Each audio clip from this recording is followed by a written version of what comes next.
नमस्कार खुलुमबाय मेहु आब्लुकाद जेम्स मुसाहारि आंनि उन्दै उन्दै बर' हारिनि बिर जोहोलावजो फंबाय बिनानावमोन आङो दा क्वारन्टाइनावसो दं आरो ओमफ्राय क्वारन्टाइनाव थानानै आं बेनिफ्राय मैया भिडिअ हगारदोंमोन ना बे भिडिअखौ हगारनायखौ नुनानै बेयाव गोबां बर'फोर दङ माने आंखौ नागिरदों आरो बिसोरो ओमफ्राय नागिरनानै लोगो मोनबाय ओमफ्राय मोननानै दा आं लोगो मोनबाय मोननानै जोबोर गोजोननाय मोनदों आंबो ओमफ्राय दा आं बिसोरनाव मा एक्सपिरियेन्स दङ साख्रि मावनायनि बिसोर जोंनि बर' आर्मिफोरा मा बुङो फंबाय बिनानावमोननि थाखाय आं बिसोरनियाव एसे सोंनि बिसोर मा होनो आरो आंनि गासै लोगो नोंथांमोन आंखौ अनसायग्रा आंखौ मोजां मोनग्रा आरो आंखौ जायफोरा मोजां मोना थेवब्लाबो आंनि गोसो गोरबोनिफ्राय नोंथांमोननिसिम खुलुमनाय जासिहरबाय सोर बे आंनि लोगोआ बबेनि फैनाय नालानि आं दा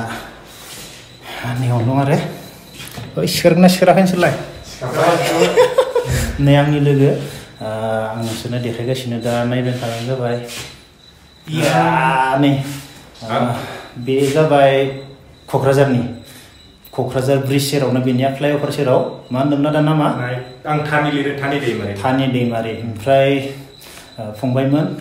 बे थानि दैमारिखौ नोंसोरनियाव खै बोसोरनि बायदि मोनदों खै बोसोरनि बायदि मोनदों नोंसोर आंथ' माने 6-7 बोसोर साख्रि मावनायल' बायदि मोनदों आरो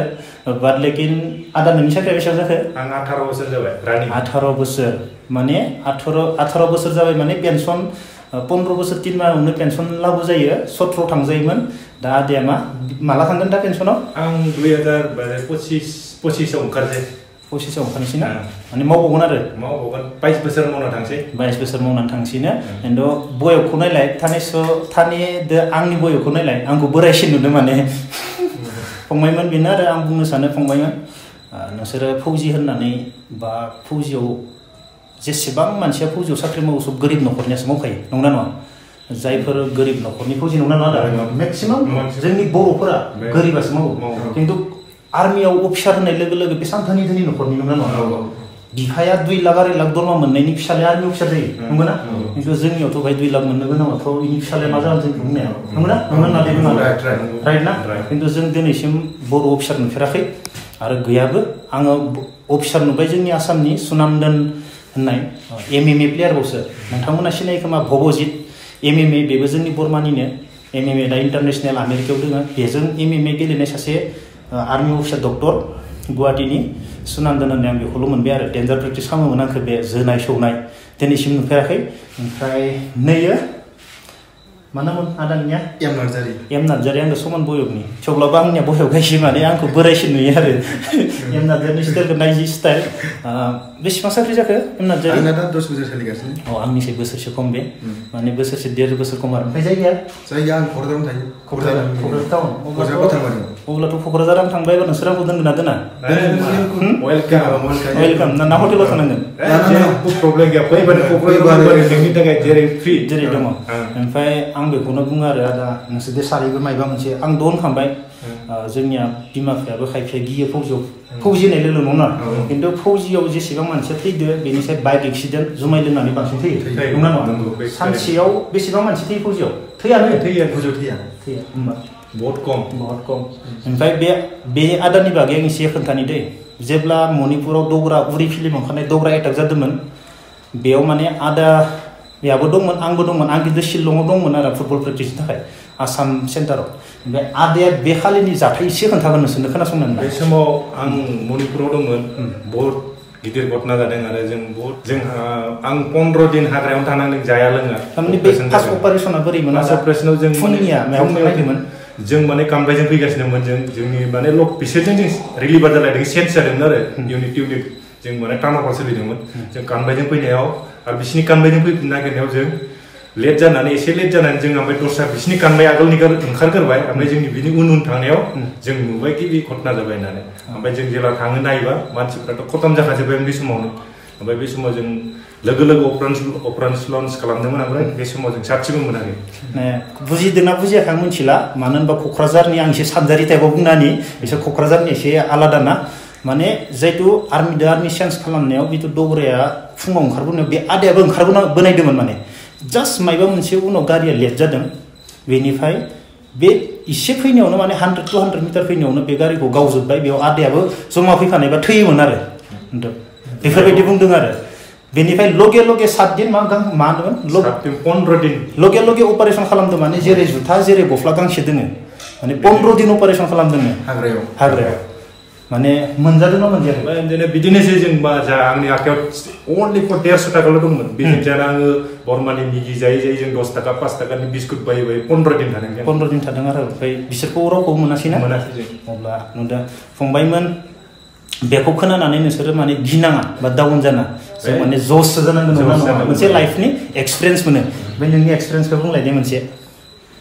बबाव साख्रि मावखो नोङो आङो साख्रि मावनायाथ' दिनै 10 बोसोराव आङो इन्डियाखौ बिराद गिदिंबाय आरो इन्डियानाव जेसेबां पाहारि दङ हाजो दङ बे हाजोआव आं गासिबो थांजोब्बाय आं सुरु 12 आङो साख्रि मोनदों आङो इउनिट थांजेनबा आंना इउनिट डाइरेक्ट आं ग्लेसियारावमोन फार्स्ट ग्लेसियाराव ग्लेसियार दानदों आं ग्लेसियार दाननानै फैदों ओमफ्राय बेनिफ्राय हिमाचल ओमफ्राय नैबेयाव वेस्ट बेंगलाव फैदों बिदि बेरायगासिनो हिमाचल थाबाबो जोङो अनेक जायगा बेरायो मोनसे जायगा ओरैनो इउनिटआवसो मोनसे जायगायाव थायो नालाय मोनब्रै मोनबा स्टेटखौ दा बाय अनेक बेरायनांगौ जायो आरो मोनसे जायगायाव थाबा मोनब्रै मोनबा स्टेटखौ नुखायो जों राजस्थानबो थांदों फिल्ड खालामहैदों दा आंबो सानो साख्रिखौ आङो आंना प्लानिंआ 17 बोसोरसिमल' 17 बोसोर मावनानै आङो माबा मोनसे आङो खायदा लागोन आरो थिगानो ओमफ्राय माने फार्स्टआवनो ग्लेसियार ना बरफआव थाना माबायदि मोननाय नोङो बरफआव थानायावथ' बेथ' बिराद माइनास सोलियो माइनास डिग्री सोलियो माइनास 60 70 बिदिनो थाङो 60 70 50 बिदिनो थाङो अब्ला दा आं मोनसे खोन्थानो जेनेबा आंनि बे खानाय गुनायफ्राबो सब ग्लेसियाराव गुजोबनाय ओरैबायदि जोङो थफिखौ जों खुनो हाया ओरैबायदि गुसु आंना खानाया बिदि नङामोन आरो ओमफ्राय आरो ड्रेस मोनसेखौ मास मोनथामाव गाननो बिदि गाननांगौ नों दुगैनो हानो नागिरा सिलायनांगौ नामा गासिबो बे ओरैबायदि दैयाथ' बरफ जामजोब नालाय दा नों गस्ला सुनो हाया मानो हाया दुगैनो हाया दै गुदुंजों दुगैनांगौ मालाबा दा बिदि ड्रेसखौथ' नोङो जा गानदों बेखौथ' नोङो मोजाङै सामलायनानै गावबागाव गाननानै थानांगौ आरो बहुत खोनाबाय फंबायमोन माने ग्लेसियारनि साख्रिखौ उन्दै उन्दै फैनो गोनां गोबां गाज्रि जाबाय दङ आरो जाय गाज्रि जादों बिसोरखौ जों मोजां जानो लुबैदों ना नङा आरो फंबाय आं मोनसे खोथा बुंनो सानो जेम्स फंबाया जेसेबां बे इउटिउबाव बहुत मोजां मोजां कमेन्ट माबा भिडिअ बानायनानै जोंनि लाइमोन गथ'फोरनि थाखाय दा बहुत माबा हेल्प होदोंमोन गेजेराव बेखौ फंबाय मोना बेफोरबायदि साननानै जुदि नोंसोर बेखौ लानानै जुदि आगोल एडभान्स खालामनो नाजा दा आरो फंबायनि चेनेलखौ हाजासे साबसक्राइब खालाम मिथिबाय जों बेखौ बहुत सापर्ट खालामो दा बर' फंबाय दा आरो बेखौ लोगो मोनना जों बहुत खुसि दिनै आरो जिबनाव जों लोगो मोनगोन होननानै सानाखैमोन दिनै खिन्थु लाइफआव बोरै थेंकिउ बोरै लोगो मोनखो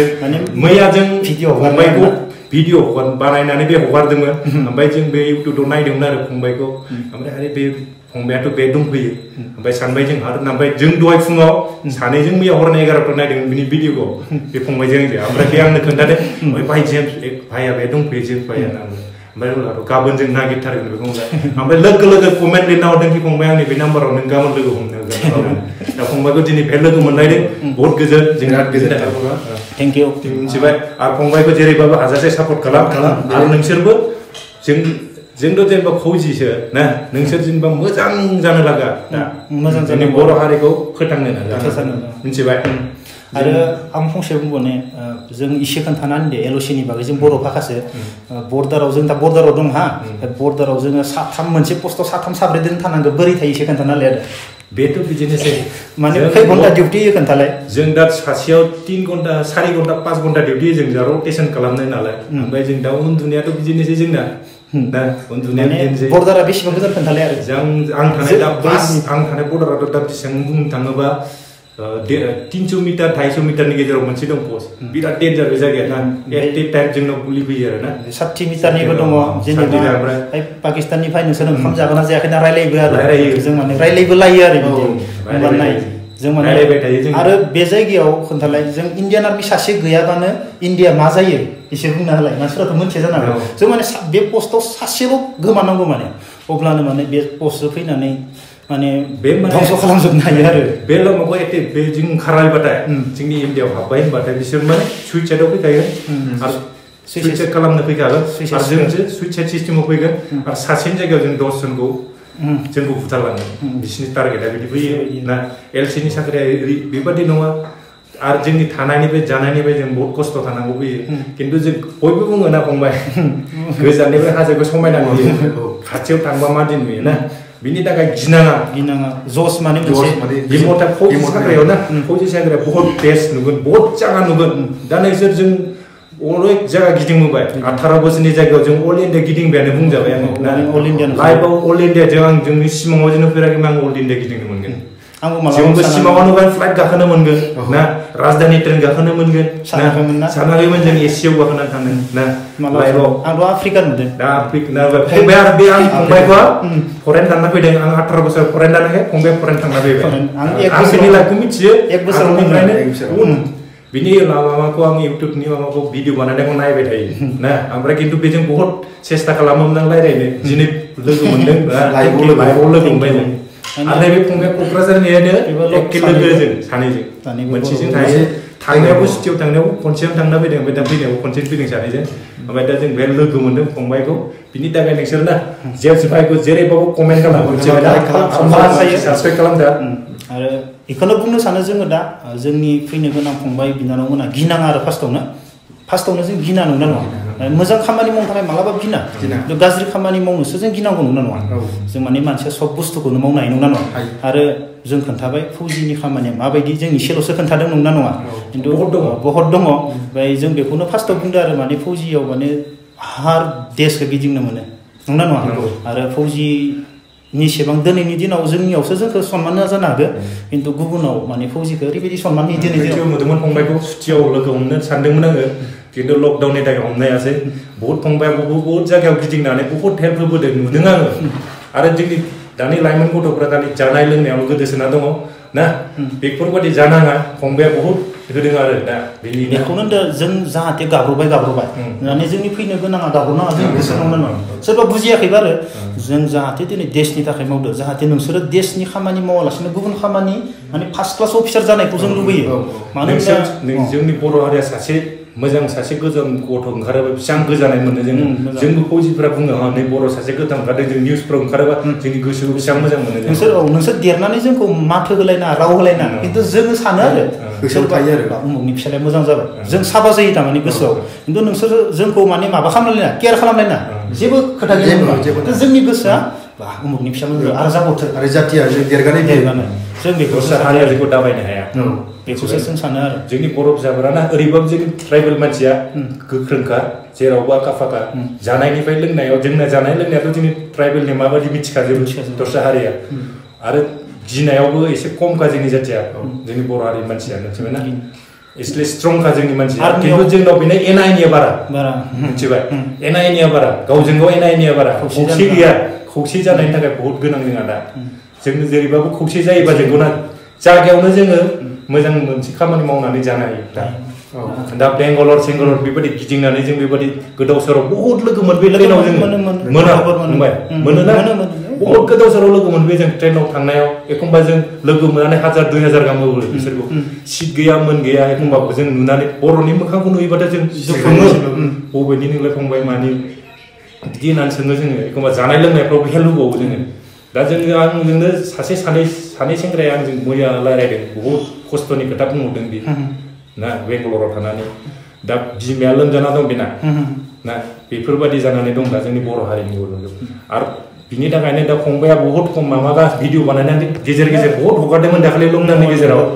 बहुत बेरायनाय नुदों आङो बेखौ भुटानाव माहाय गोरिब माबाफोरखौ बुरिफोरनो साहा लोंनो फैसा होनाय बेबादि सोरबा अनसायना होनांगौ आजिखालि सोर जोंनि लिडारफ्रा रावबो नायफिना जोंखौ दा नायफिनो आरो सोंलाय उमुक पेट्रल पाम्पआ सोरनि उमुक लिडारनि उमुक सब माने माबा मोनसे पेट्रल पाम्प सोंबाबो उमुक लिडारनि उमुकनि होमबा बिसोर बबेनिफ्राय मोजां बानायदों अब्ला बिसोरनि गासैबो माबायानो थारमाने पेट्रल पाम्पफोरानो लिडारनि गोजा बिसोर जोंनिफ्रायसो थिदो नंगौ होमबा जों बेखौ बुंनायानो गैया दा फंबायखौ ना सापर्ट खालाम बिनि थाखायनो जोंखौ बयखौबो जों बर'नि फिसाफोरखौ बुंहरबाय बयबो सापर्ट खालाम फंबायखौ आरो हाजासे आरो बिनिख्रुइ साबसिन आरो देरसिन खालामनो फंबायखौ आरोबाव गोजौ दोननांगौ जोङो बेखौनो सानो जोबनायाव जों बेखौनो बुंनो सानो गासैबो जोंनि बर' बिमानि फिसाफोरा जाहाथे जोंबायदि जानाङा जोंनिसाय मोजांसिन जायो जों बेखौ आसा खालामनो नङा माने जोंबायदि फौजियावनोसो साख्रि मावफैनाङा जों बेखौसो सानो आरो फौजियाव मावो फार्स्ट क्लास अफिसार जा बेखौसो जों सानो माने गुबुन अफिसाव फराय खामानि माव खामानि मावनायाव रावबो थैया नंगौ नङा रावबो थैया खामानि मावनानै जानायाव रावबो थैया मेहनतनि फैसा थायो बेनिखायनो जों जोबनायाव नोंसोरखौ जों जय हिन्द होनसै जय हिन्द नमस्कार फंबायनि थाखाय